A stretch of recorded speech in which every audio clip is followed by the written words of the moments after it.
I am reaching out to you today with grave concerns regarding a deeply disturbing incident that occurred just over 20 years ago at an apartment in Los Angeles.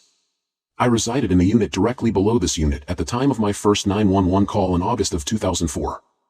I recently received further information about this event, which I believe is critical to a long-delayed investigation and a real actual rescue of real actual humans being held captive against their will. While I did witness what had me make the initial 911 call, I have over the past 7 months received information about them through what I can only describe as telepathic communication created by victims out of their very real desperation, and yes, this kind of reality has been proven to be possible. This communication between myself and the victims has recently intensified, and I have now learned details that were previously unknown to me. This was due to the terrible evil perpetrators who make this telepathy possible by way of cannibalism mixed with satanic rituals. The evil criminals realized that the victims had made contact with me just after my first 911 call, which caused interference.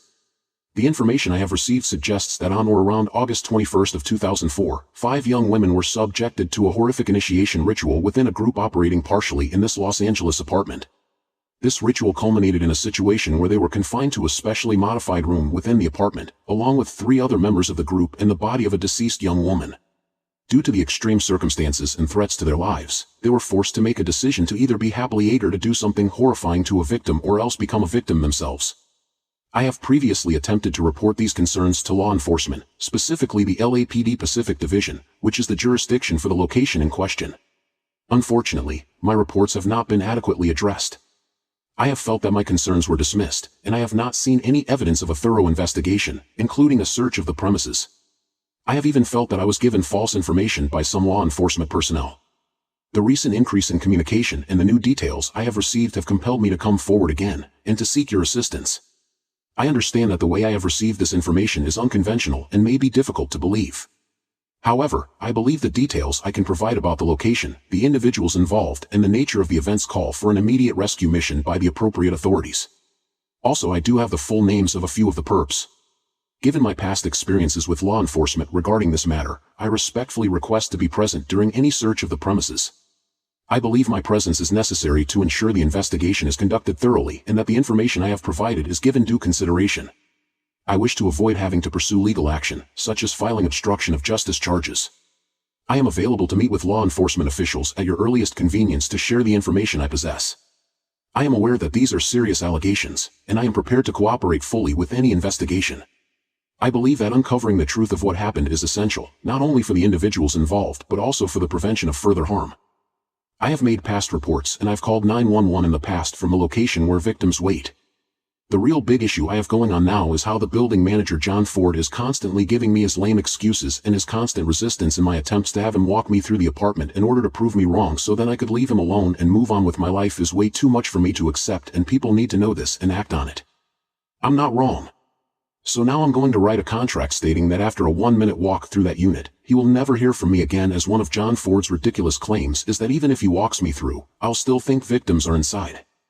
How pathetic, and I recently got him on tape saying all that. I want to tell you everything, so please give me that chance, and I swear to tell the whole truth and nothing but the truth, so help me God. And I love God. Please consider refraining from expressing your opinions before allowing me to prove everything. This ritual culminated in a situation where they were confined to a specially modified room within the apartment, along with 3 other members of the group in the body of a deceased young woman. Due to the extreme circumstances and threats to their lives, they were forced to choose to risk their lives, and now more than ever, while starving, they need police to do what they have been sworn in to do without question, and to show respect by giving the benefit of the doubt to suffering victims instead of using personal opinions towards what only takes a moment to prove. Here is the story, which has been made with more clarity than ever before. 5 girls were subjected to make a decision in joining a group of very evil bad girls, and during an initiation they realized that they had better do whatever they had to or it could cost them their lives. After a little bit of time in the group, they became trusted when they were brought into a circle-shaped room within a normal room which had reinforced walls. There was also a pentagram painted on the floor and a real actual female victim laid over the pentagram. This room is an irregular 2-bedroom apartment, and with only 5 other girls from the group with them in the apartment, the 5 new girls looked at each other knowing this might be the opportunity they were hoping for.